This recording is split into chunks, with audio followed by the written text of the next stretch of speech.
In this question, we can see we have two metallic block M1 and M2. M1 and M2 के बारे में इन्होंने कहा है कि दोनों का एरिया ऑफ क्रॉस सेक्शन ये इक्वल है। सीरीज़ में जनरली ऐसा ही होता है, ये दोनों ब्लॉक यहाँ पे सीरीज़ में हैं और सीरीज़ में जितना यहाँ है उतना ही यहाँ होगा, उतना ही यहाँ होगा, area of cross section equal होगा। इसके बाद में इधर लेफ्ट साइड में 100 डिग्री सेल्सियस का कांस्टेंट टेम्परेचर मेंटेन्ड है और इधर 0 का, और जंक्शन का टेम्परेचर यहाँ पर पूछा नहीं है, गिवन है। यूजुअली यहाँ जंक्शन पर पूछते हैं बट यहाँ पर गिवन है। और हमें बताना है कि इनकी जो थर्मल कंडक्टिविटी होंगी M1 और M2 की, वो किस रेशियो में होंगी। तो यहाँ पर हम अप्रोच ये लेंगे कि इन ब्लॉक को एक रेजिस्टेंस से रिप्लेस कर देंगे corresponding to M1। Here we have resistance suppose R1 and same we will do for M2, but उसका जो रेजिस्टेंस होगा आप कुछ और मानिएगा, that will be suppose R2। और जब एनालॉगी बनाते हैं तो ये जो टेम्परेचर है इसकी एनालॉगी पोटेंशियल से होती है। यहाँ पे 100 वोल्ट आएगा और यहाँ पे 0 वोल्ट आएगा, जंक्शन पे 80 वोल्ट आएगा।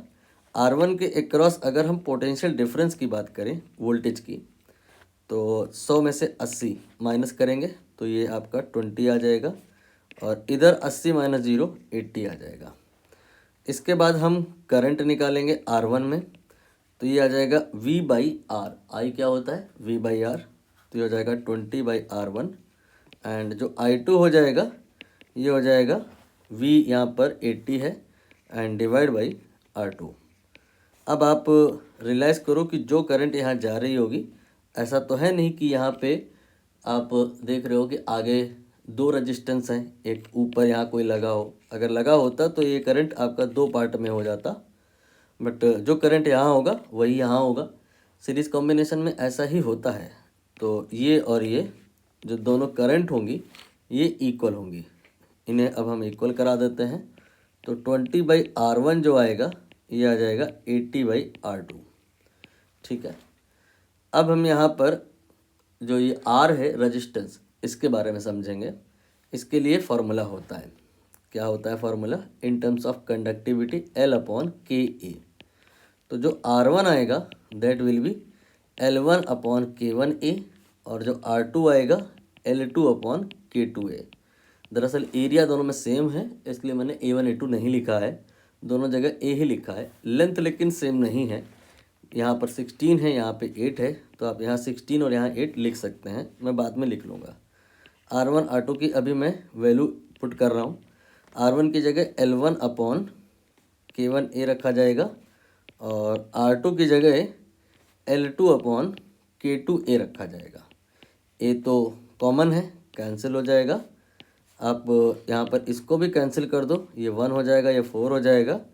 तो after all you get 1 then multiplied by K1 divide by L1, ये आ जाएगा। इसके बाद 4 multiplied by K2 divide by L2। और अब हम K1 K2 L1 L2 की वैल्यू रख सकते हैं, जैसे कि K1 thermal conductivity of this, ये तो हमें निकालना है, तो K1 को K1 ही रहने दो, L1 की वैल्यू रख दो, ये आ जाएगा 16। इसके बाद में 4, इसे ऐसे ही लिखा मैंने, और K2 यहाँ पर K2 होगा और K2 thermal conductivity of M2 ये गिवन है, K के बराबर है, इसे हम यहाँ रख देंगे और डिवाइडेड बाई L2 कर देंगे। L2 गिवन है, 8 के इक्वल है, और अब सॉल्व कर लेंगे तो ये आपका 2 आएगा। और जो K1 आएगा ये 2 4 से मल्टीप्लाई होने के बाद आफ्टर ऑल 8 के यहाँ पर फाइनल आंसर हो जाएगा।